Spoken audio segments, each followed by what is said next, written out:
I thought I had the perfect life.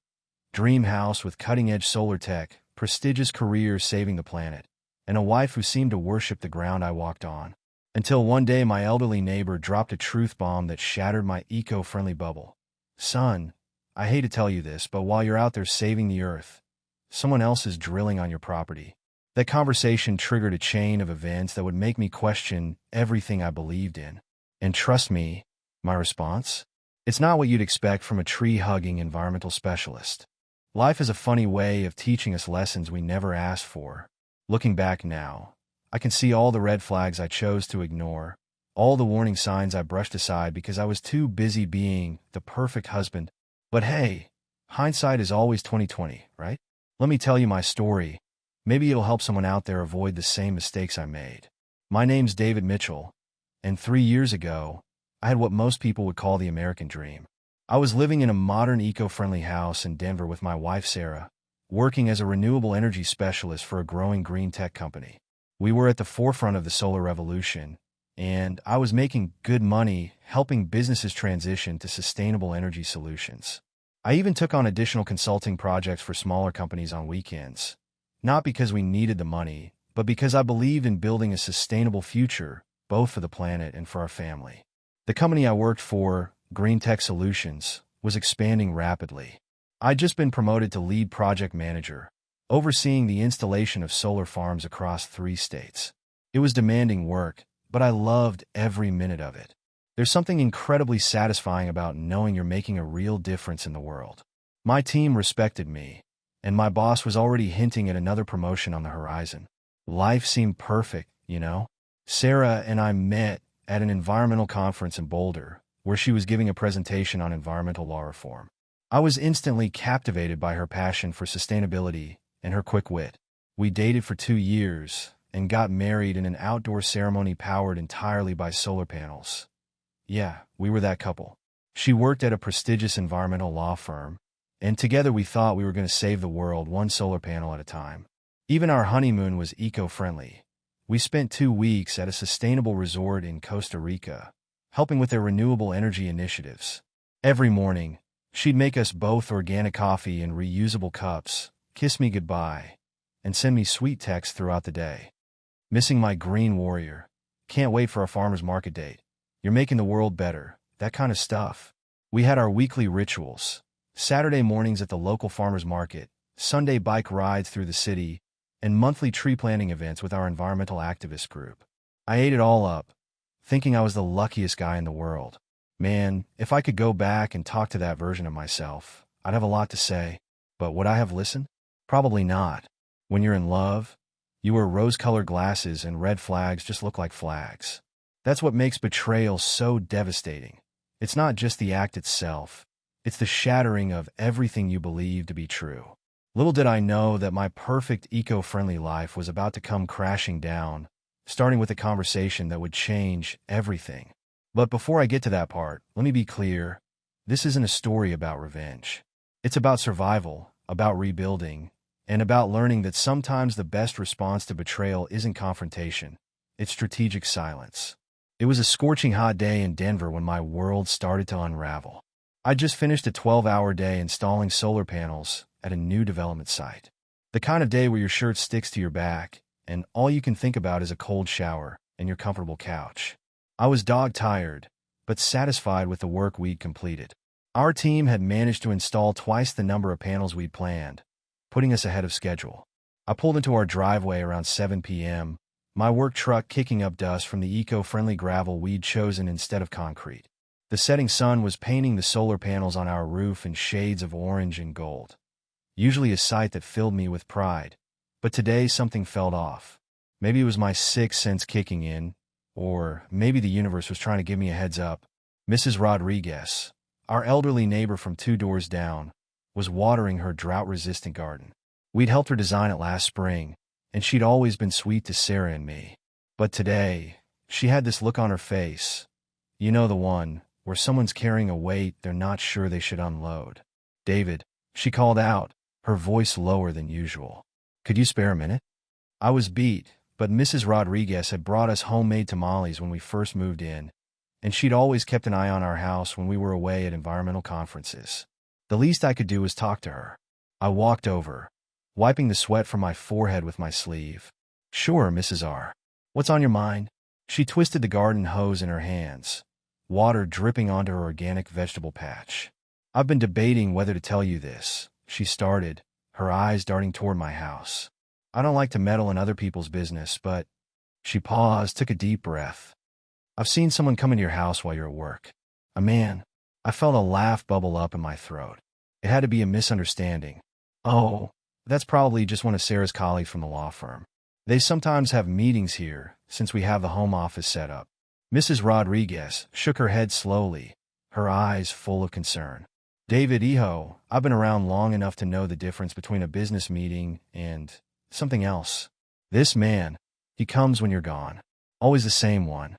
They don't look like they're discussing law." The hose in her hands was still running, creating a small puddle around her prized tomato plants. "The way they act, it's not professional.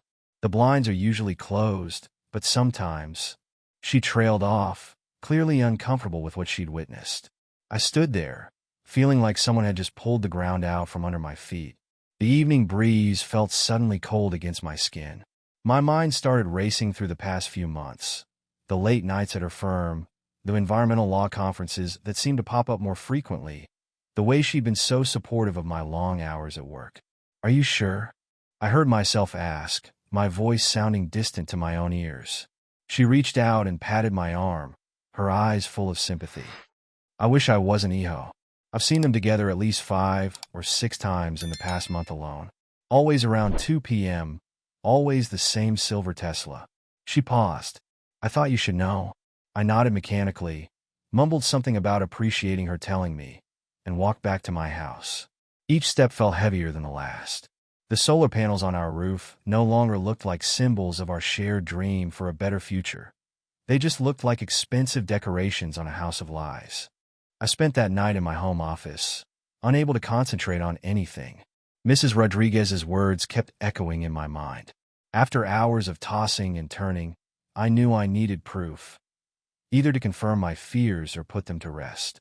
The next morning, after Sarah left for her important court hearing, I drove to Best Buy instead of the work site. I called Mark, my team lead, saying I'd be late due to equipment issues.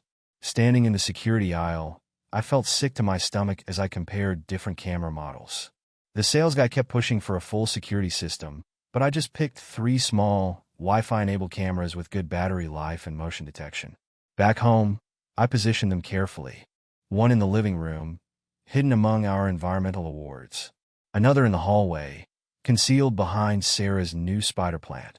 The third one in the home office, tucked between the solar monitoring equipment. Each camera felt like another betrayal, but I needed to know the truth. Testing the feeds on my phone, I made sure everything worked perfectly. 3 views of our eco-friendly home appeared on my screen, each angle capturing the space we'd built together. The same space that now felt like it was suffocating me. For the next few days, I tried to act normal. I went to work, installed solar panels, came home tired. But my phone felt like it was burning a hole in my pocket. Every notification made my heart race, though I forced myself not to check during the day. It happened on a Wednesday afternoon during a client meeting. A motion alert from the living room camera. I excused myself and rushed to my truck. Opening the app with shaking hands, I saw Sarah letting a man into our house. Tall, well-dressed, moving with the confidence of someone who'd done this before. They sat close on our bamboo fiber couch, drinking from our recycled glass, wedding gift wine glasses. When he leaned in to kiss her, she didn't hesitate. They moved upstairs, out of view, but I'd seen enough. The worst part wasn't even the stranger in my house. It was how comfortable they seemed together, their easy familiarity suggesting this was far from the first time. I sat in my truck, the afternoon sun burning through the windshield, as reality crashed down around me. All those late nights she'd encouraged, all those weekend consulting jobs she'd supported. Had she been supporting my absence rather than my ambition? The solar panels I'd installed were meant to power our future together. Instead, they'd been powering her deception. They say revenge is best served cold, but I wasn't interested in revenge. I wanted something cleaner, something that wouldn't leave a trail of drama in its wake. I needed to disappear, but I had to be smart about it. As a renewable energy specialist, I knew that the most efficient systems work silently, without drawing attention. That's exactly how I would handle this. First, I created a detailed spreadsheet of our finances, a skill I developed tracking solar panel installations and project budgets. We had a joint account at Wells Fargo, my personal account at Chase, and several investment accounts in sustainable energy companies. Sarah had always been happy to let me handle the money side of things, trusting my analytical mind, as she called it. I opened a new account with an international online bank, using my work email instead of our shared home address. Then I started moving money in small increments, $500 here, $700 there. Nothing that would raise red flags. I calculated that I could move my fair share within 3 months without arousing suspicion. The credit cards were trickier. We had 3 joint cards, all tied to eco-friendly reward programs. I told Sarah I'd found a better green rewards program with another bank and suggested we consolidate our accounts. She barely looked up from her phone as she agreed, probably texting him. I closed the joint cards one by one, moving my portion of the credit to a new card in my name only. At work, I started documenting all my projects meticulously, preparing to hand them over. I reached out to my contacts in the renewable energy sector, quietly asking about opportunities abroad. A former colleague mentioned a solar farm project in Costa Rica that needed an experienced supervisor. Perfect, somewhere warm, far away, with plenty of sunshine for both solar panels and new beginnings. I put together a resignation letter, but didn't submit it yet. Timing would be crucial. I also started selling off some of our joint possessions, the extra solar equipment in the garage, the electric bike we never used. Sarah didn't notice. She was too busy with her environmental law cases. Each night, I'd lie in bed next to her, listening to her steady breathing, and feel like I was sleeping next to a stranger. Sometimes she'd reach for her phone, probably to text him, thinking I was asleep.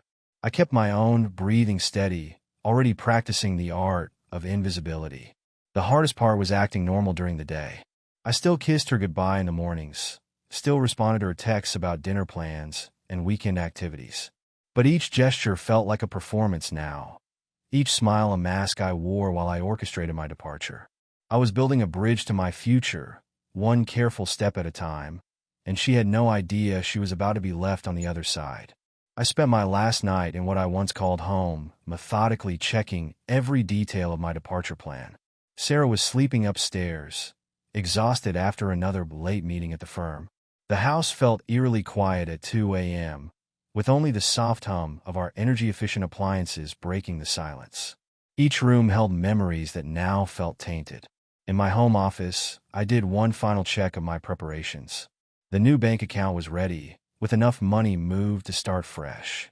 My Costa Rica job offer was secured. They needed my expertise for their massive solar farm project. I'd sold my car yesterday, leaving the eco-friendly hybrid to Sarah. My packed bag contained only essentials: clothes, documents, and professional certifications. The kitchen still smelled of coffee from this morning, organic fair trade beans Sarah had insisted on buying. On the counter lay our gardening plans, ambitious designs for a sustainable backyard that would never be realized now. Funny how she'd been so concerned about environmental impact while carelessly destroying our marriage. The living room walls displayed our collection of environmental awards and certificates.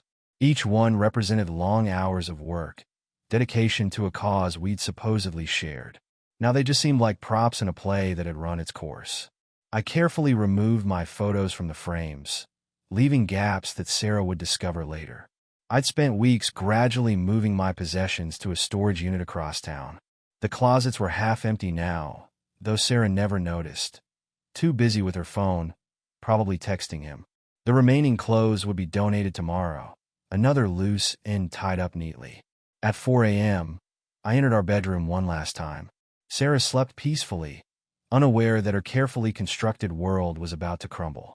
My wedding ring, recycled gold because we'd insisted everything in our life be sustainable, felt heavy as I slid it off.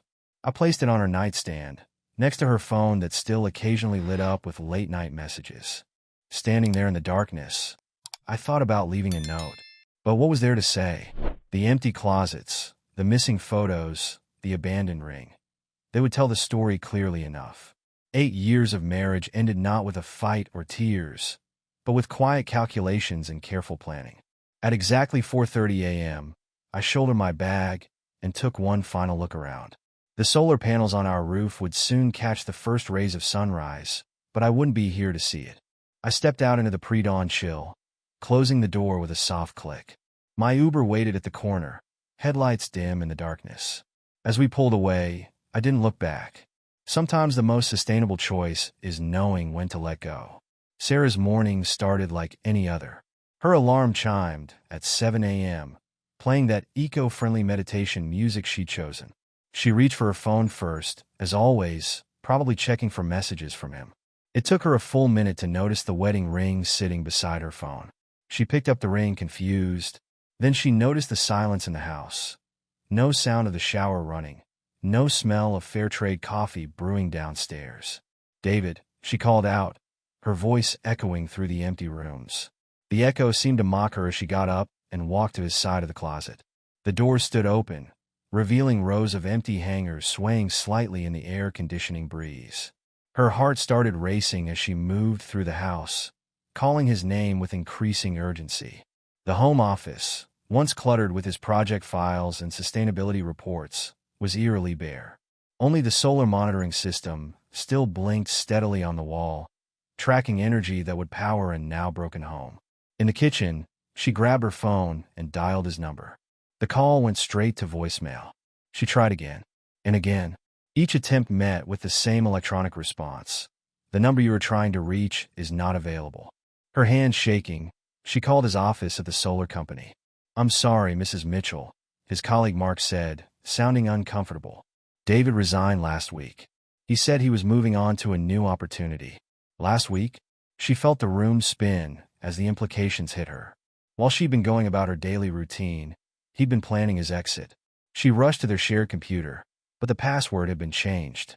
Opening the banking app on her phone revealed another shock. Their joint account was nearly empty, with just enough left to cover the monthly bills. Her own salary wouldn't hit the account for another week. Panic really set in then. She called their friends, his co-workers, even his parents. Nobody had seen him. Nobody knew where he'd gone. As the day wore on, the truth became unavoidable. David hadn't just left for the day. He'd vanished completely, taking with him every trace of their 8 years together. That evening, she sat alone in their eco-friendly house, surrounded by the solar panels and energy certificates that had meant so much to him. Her phone lay silent. Even her lover seemed distant now, perhaps sensing the chaos in her messages. The house felt different, as if it too knew its foundation had been irreparably cracked. Looking back, she could see all the signs she'd missed. His late nights at work had tapered off recently. He'd been unusually interested in the banking arrangements. He'd even helped her set up that new rewards credit card last month. Right before closing their joint accounts, she now realized. The ring still sat on her nightstand, a cold circle of recycled gold that now seemed to represent not their sustainable love, but the complete sustainability of his departure. She thought she was so clever, hiding her affair behind late meetings and networking events. Turns out she wasn't the only one who could keep secrets. After a week of frantic calls and desperate emails, Sarah realized she needed professional help. That's how she found herself sitting across from James Cooper, a private investigator recommended by her law firm. His office was small but efficient, much like the man himself. "Tell me about your husband's work," Cooper said, pen poised over his notepad. Sarah explained David's role in renewable energy, his consulting work, the extra projects he'd taken on. Each detail she shared felt like another piece of a puzzle she should have solved earlier. He was a specialist in solar installations, she explained, always traveling to different sites, meeting with clients. Her voice trailed off as she remembered how she'd encouraged those long hours, those weekend consultations. She'd practically gift-wrapped his escape opportunities. Cooper's investigation revealed frustratingly little. David's resignation had been properly filed, all paperwork in order. His last paycheck had been deposited and transferred immediately. The security cameras at their local bank showed him closing their joint accounts personally, perfectly legal since both names were on them. What about his car? Cooper asked. Sarah learned it had been sold to a dealership 2 states away. The payment had gone directly into an account she'd never known existed. Even their hybrid car, which she'd thought was just in the shop, had been legally transferred to her name a month ago. The private investigator tracked David's phone to a shipping center in Houston, where it had been sold for parts. His email accounts were closed, social media deleted. He'd even transferred his professional certifications to a new address, a P.O. box that turned out to be defunct. Your husband, Cooper said during their third meeting, planned this meticulously.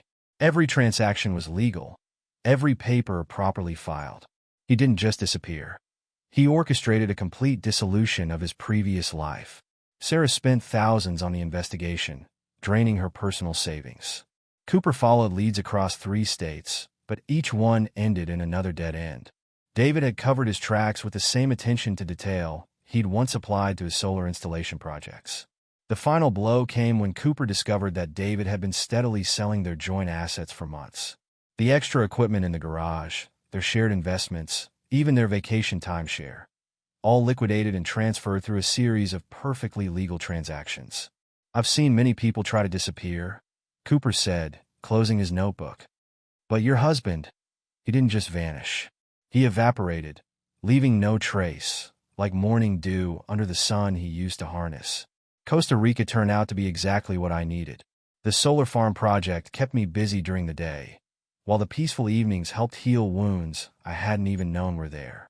My small apartment in San Jose offered views of mountains instead of Denver's cityscape, and somehow that made all the difference.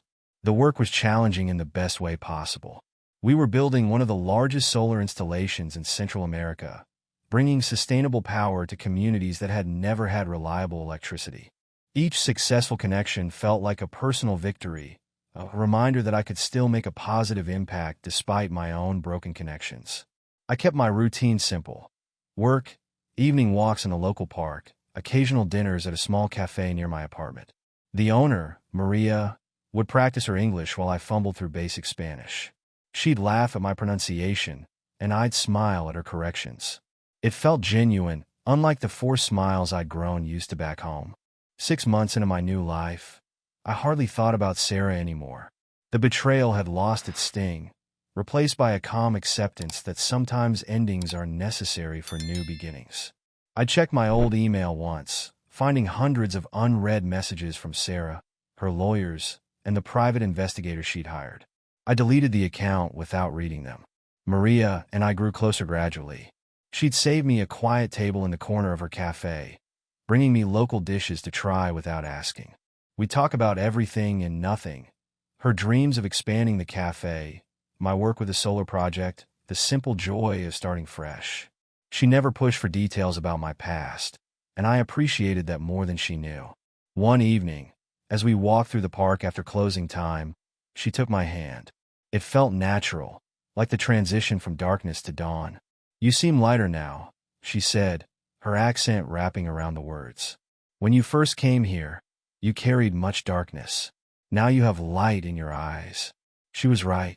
The man who'd fled Denver in the pre-dawn hours had been a shadow of himself, weighed down by betrayal and lies. But here, under the Costa Rican sun, I'd found something I thought I'd lost forever, the ability to trust again, to feel joy without waiting for the other shoe to drop. The solar farm project was nearing completion, but I'd already accepted a permanent position with the company.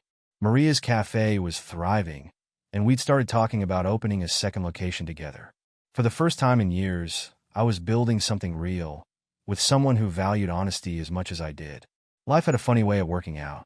I'd come to Costa Rica to disappear, but instead, I'd found myself again. Each morning, watching the sun rise over the solar panels I'd helped install, I felt grateful for the painful lesson that had led me here. Sometimes you have to lose everything to find what you really need. The local farmer's market had become my Saturday morning routine. Maria and I were picking out fresh vegetables for the cafe when I felt it, that unmistakable sensation of being watched. I turned, and there she was, Sarah, standing between stalls of tropical fruit, looking as out of place as a snowflake in summer. She'd lost weight, and her usually perfect hair was frizzy in the Costa Rican humidity. For a moment, I almost felt sorry for her, almost. Then I remembered all those nights she'd come home late, all those important meetings that smelled of another man's cologne. I watched her process what she was seeing. My hand casually intertwined with Maria's, the easy comfort between us, the local vendors greeting me by name. This wasn't the broken man she'd probably expected to find. The David she'd known, the one who'd worked endless hours on solar installations while she carried on her affair, had vanished like morning mist under the tropical sun. She took a step forward, my name forming on her lips. Maria squeezed my hand, sensing the tension, but staying quiet. Around us, life continued as normal. Vendors calling out prices, children running between stalls, the aroma of fresh coffee mixing with ripe mangoes. David, Sarah finally managed, her voice barely above a whisper. I've been looking everywhere for you. I studied her like I would a stranger, because that's what she was now. A stranger wearing the face of someone I used to know. The woman I'd married, the one I thought would help me save the world one solar panel at a time, had never really existed. I'm sorry, I said, my voice calm and steady. Do I know you?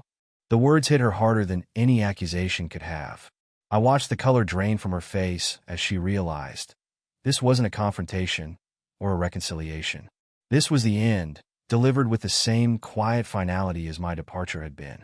Sarah opened her mouth to speak again, but I had already turned away, guiding Maria toward our favorite coffee stand. Behind us, I heard a choked sob, but I didn't look back. Some energy isn't worth recycling, and some connections are better left severed. Later, Maria asked me about the encounter. She's someone I used to know, I said simply. In another life, Maria nodded, understanding that sometimes the kindest response to betrayal is complete disconnection. We spent the rest of the day planning the cafe's new solar installation, my past fading like footprints in beach sand. 2 years have passed since that unexpected meeting at the farmer's market. Life here in Costa Rica has taken on a rhythm I never knew I needed, filled with genuine moments rather than carefully maintained appearances. Maria and I married last spring in a ceremony powered by solar panels I'd installed myself. Unlike my first wedding, this wasn't about showing off our eco-credentials. It was about celebrating real love with people who mattered. The local community we'd grown to love gathered under the warm sun, and for once, everything felt authentic. Our chain of solar-powered cafes has become something of a local phenomenon. What started as a single location has grown into 3 successful restaurants, each one powered entirely by renewable energy. The solar farm project that brought me here has expanded too. We're now consulting for similar projects across Central America, bringing clean energy to communities that need it most. Last month, Maria shared news that changed everything. We're expecting our first child. As we stood on our balcony that evening, watching the sun set behind the mountains, I felt a kind of peace I'd never known with Sarah. Back then, the idea of starting a family had always been theoretical, pushed aside for her important cases. Now I understand why. You can't build a future on a foundation of lies. Our home isn't anything like my old eco-mansion in Denver, but it's filled with more warmth and honesty than that house ever knew. We have a small herb garden that supplies our cafe, solar panels that power our daily life, and now a nursery I'm setting up for our little one. Maria jokes that our baby's first words will probably be solar panel, given how much time I spend talking about renewable energy. The private investigator Sarah hired still sends occasional emails to my old accounts. Through industry connections, I heard that she eventually married her environmental lawyer. I felt nothing when I learned this. No anger, no satisfaction, not even indifference. Just acknowledgement of a fact, like noting the weather. Maria understands my past without needing every detail. She knows there was betrayal, knows I chose disappearance over confrontation. But she also knows that what we've built together is stronger because of those lessons. Trust, like solar energy, only works when everything is transparent and true. Our baby is due in December. We've already started planning the nursery, complete with star-shaped solar-powered night lights I designed myself. Maria wants to name the baby Luna if it's a girl or Sol if it's a boy. She says our child should be named after the lights that guided us to each other. Sometimes in the quiet moments, when Maria's asleep and I'm working on plans for our next solar installation, I think about how it all unfolded. The neighbor who warned me, the cameras that confirmed my fears, the carefully planned escape. It seems like another lifetime, but I wouldn't change any of it. That pain led me here, to this life, to real happiness. The sun is setting now as I write this, casting long shadows through our solar panels. Maria is in the kitchen, singing softly in Spanish as she prepares dinner. The evening breeze carries the scent of her cooking mixed with tropical flowers from our garden. This is what contentment feels like, not the carefully maintained kind I used to have, but something authentic and true. Tomorrow, I'll wake up early to check on our solar installations, then help Maria open the cafe. We'll serve customers, share stories, and continue building our life together. It's not the future I'd planned 5 years ago, but it's better than anything I could have imagined. Sometimes the best things in life come after the worst betrayals. You just have to be brave enough to walk away and start again.